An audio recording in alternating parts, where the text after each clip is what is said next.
Good morning, everybody. It's Saturday, September 13th at about 11 a.m. Driving with Jackie in the car with me. I don't know if I can squeeze the phone over that far to say hi. Hi, Jackie. So I haven't uploaded them yet, but there's a couple of videos that I did about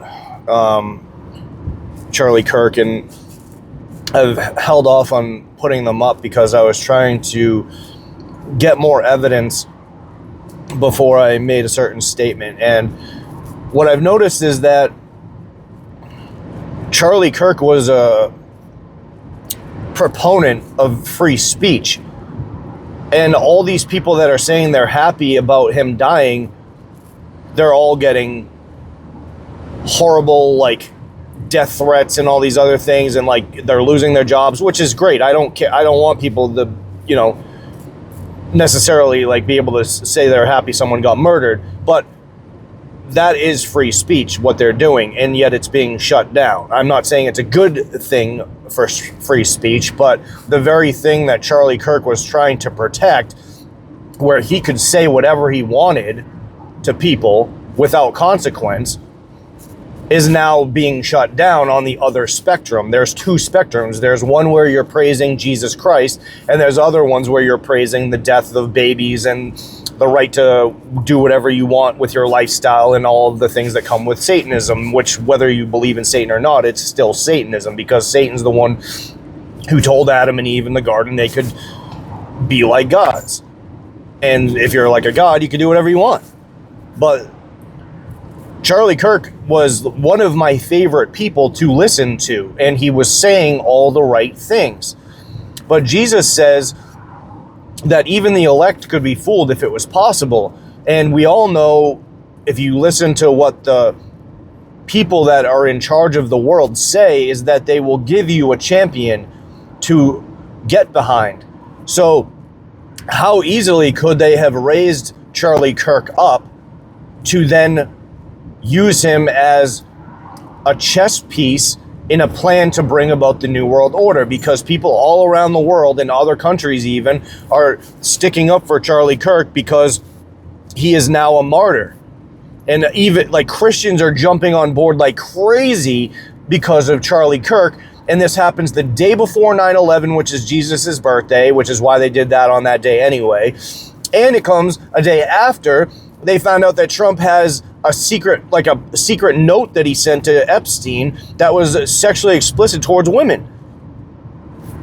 Seems like a little odd to me that it would be at that time that all of a sudden Charlie is killed. And this is something I need to break away for 1 second and explain something, and then I'll explain something else about Charlie Kirk and why I think it was either he was a part of it or he has been spitefully used. And the reason I am leaning more towards the fact that he was part of it, willingly part of it, and who knows if he is even dead, really. And he could be just living past the ice wall in a continent where they send people like Tupac or whatever, other people like that Elvis, who knows. I'm just speculating, and this might sound crazy, but my high school principal went to high school in Manchester, New Hampshire with Adam Sandler. Adam Sandler has always said sexually explicit, disgusting things and jokes and things like that. But it's come out more recently that he is a part of the cabal. And when I say that, I mean people that have codes for hurting children. And those codes, you probably know, have to do with what the Ninja Turtles eat. So, and it's odd that the Ninja Turtles just happen to be of a reptilian race, if you understand what I'm saying. And if you read the first book of Adam and Eve, Cain was drinking down the blood of Abel. So I'll leave it at that. So if there is a people out there, like, for instance, Steven Spielberg was said by Shia LaBeouf and Megan Fox during an interview, they said he eats whole babies, and they're laughing, and then she's like, shh, don't say that. And then she's on live TV saying that she's really a dude, which would make sense because she says her and Machine Gun Kelly, they do rituals where they use blood in their religious practices, which is Satanism. So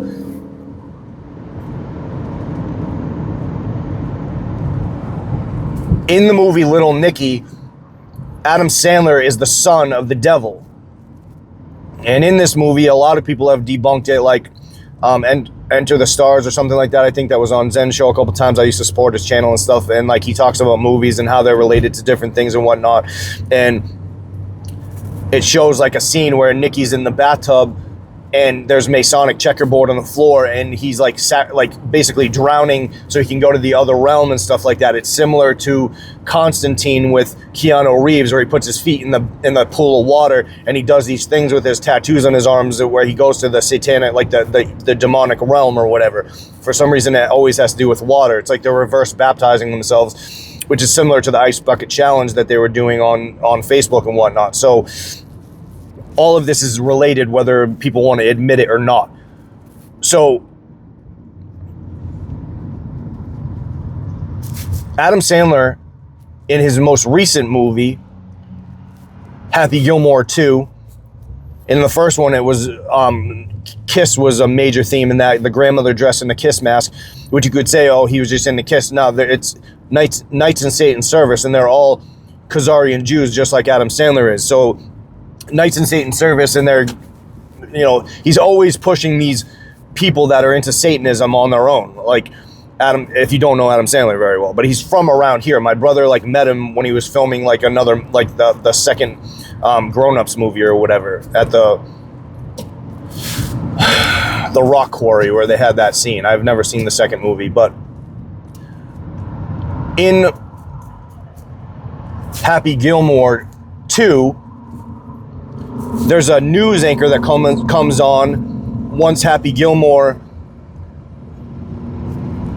is starting to do well again at golf, because he started being terrible because he accidentally killed his wife with a golf ball or whatever. So all of a sudden he's doing better, and they say, oh my gosh, it's almost like he made a deal with the devil, and then it's on to something else. And then Grandma's Boy, back in the day, horrible movie.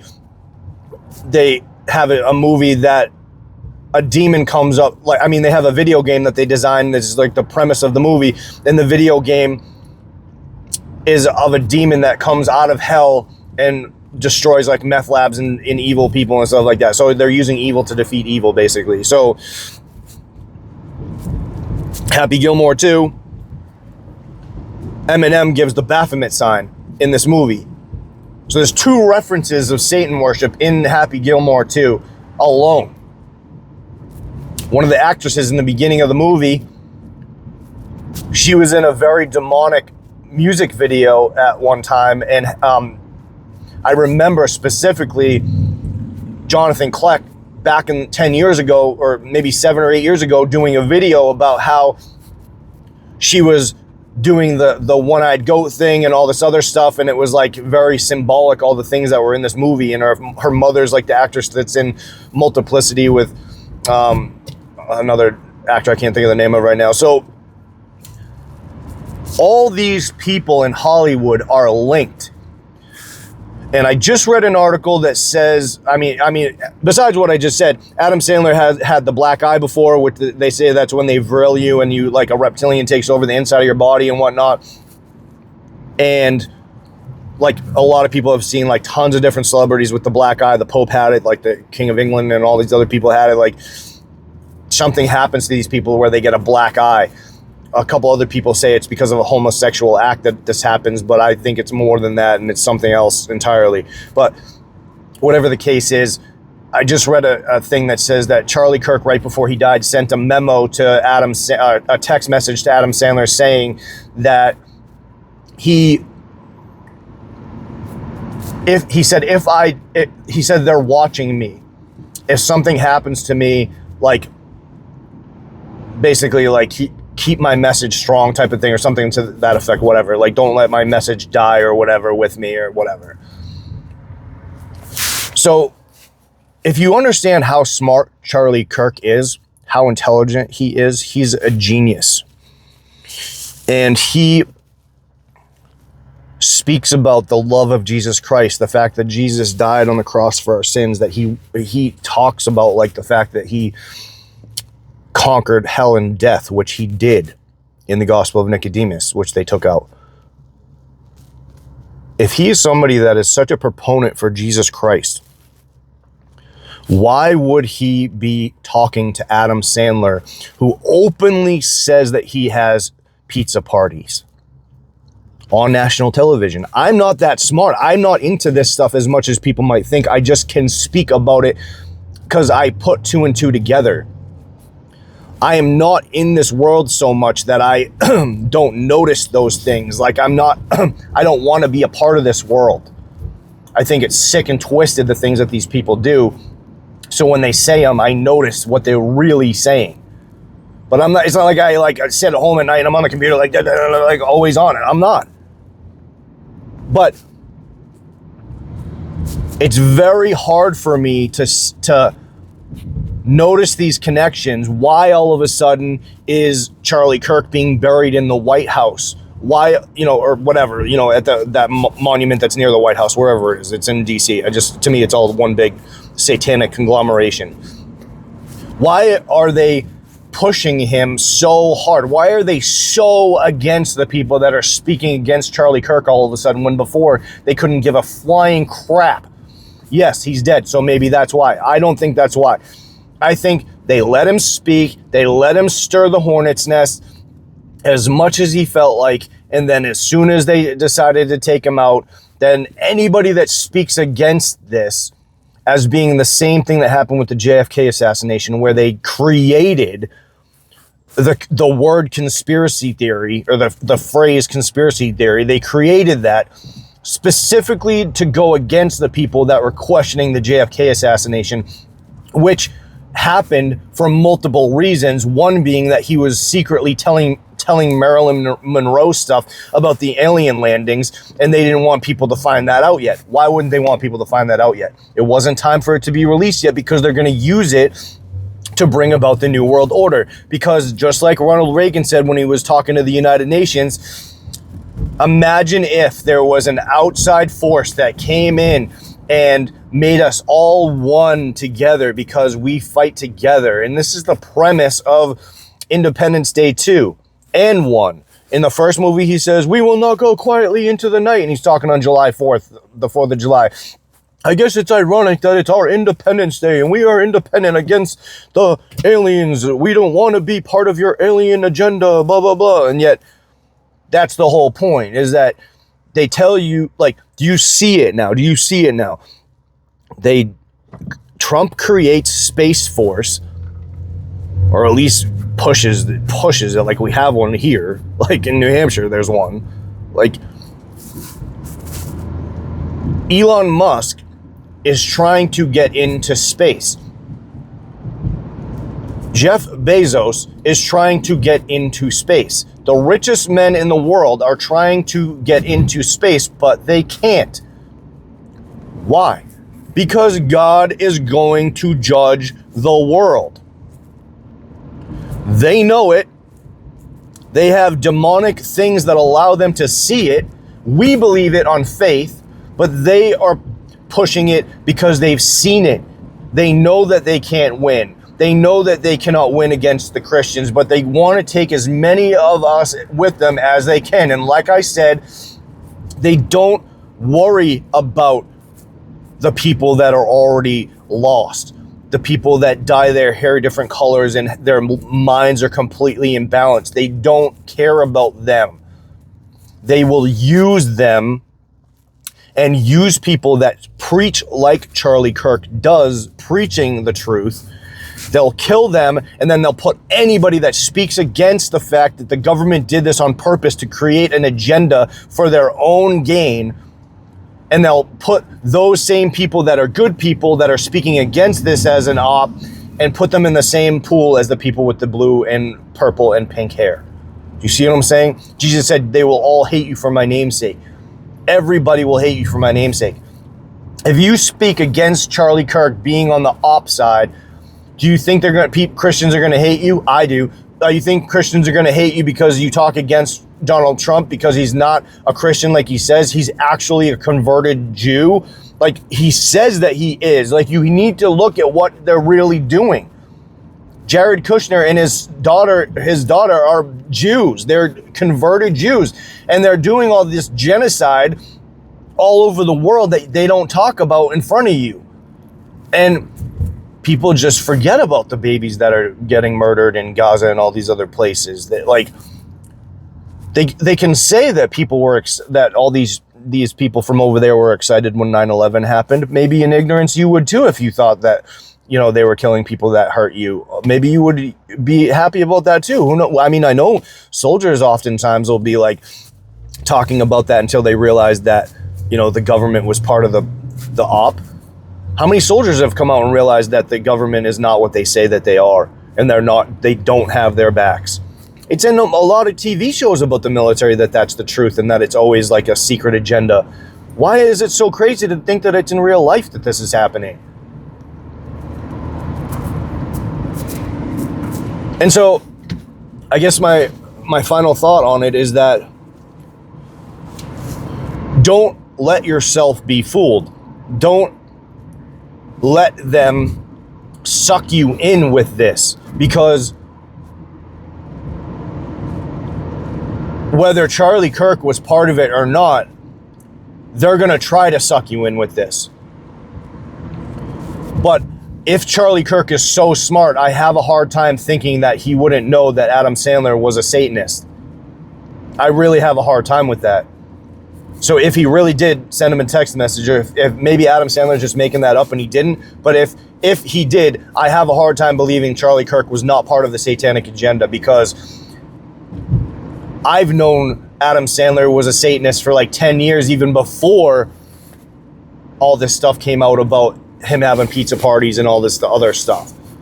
Look at his movie history alone. Why would you want to preach the gospel and then have him be your friend in the background? That's I wouldn't want to be friends with Charlie Kirk if he was friends with Adam Sandler. But I liked listening to Charlie Kirk until I found out that he's friends with Adam Sandler. He was saying all the right things. Do you see what I'm saying? That's the difference to me. If I find out that my best friend is hanging out with Satanists and having convos with them, and they're not, like, it's not my business if they're just doing it to preach to them or not, but it says multiple times that we are not at liberty to hang out with sinners and rogues in the Bible. It says it. Jesus said be passers-by. He didn't say stay and sit and chill. Never said that. Same thing happened with Lecrae, the rapper, that went to Diddy parties, and then all of a sudden he finds out Diddy's a bad dude. Well, Lecrae knew that before. He said he walked out of the booth, the music booth, and then went upstairs to the living room, and there was like some techno bumping music playing all of a sudden when he came out at 12 a.m. and there was two dudes having sex on the couch. But did he go back to the Diddy parties? Did he mention this to anybody else that this was going on? Did he expose it himself? Jesus said we're to expose the ways of darkness. He didn't say, just, you know, if it happens, just don't go back. Don't warn anybody else that this is going on. And say, oh, that's snitching. I don't think it's really snitching if you find out that people that you thought are, you know, creating music careers for people that maybe might be doing a gospel album might be really sick and twisted people. Like if you found out TD Jakes was gay, you should tell other people, hey, dude's gay. He's not living like he should be living as a Christian. I just think that we should be more proactive at exposing the ways of darkness. And I don't think that if Charlie Kirk was friends with Adam Sandler, that he was doing his due diligence on that. It's just my opinion. And I'm not saying I know any of what I'm saying for a fact. It's just what I heard based on what these people are saying. Adam Sandler said he sent him a text message. Is it true? I don't know. But it makes me question a lot of stuff.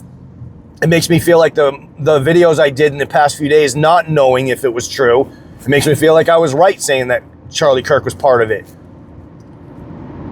And I don't feel bad about saying it because we don't really know, but I don't want to be fooled. And I know how evil people work. So I hope that's helpful. God bless you guys. Hope you have a fantastic weekend.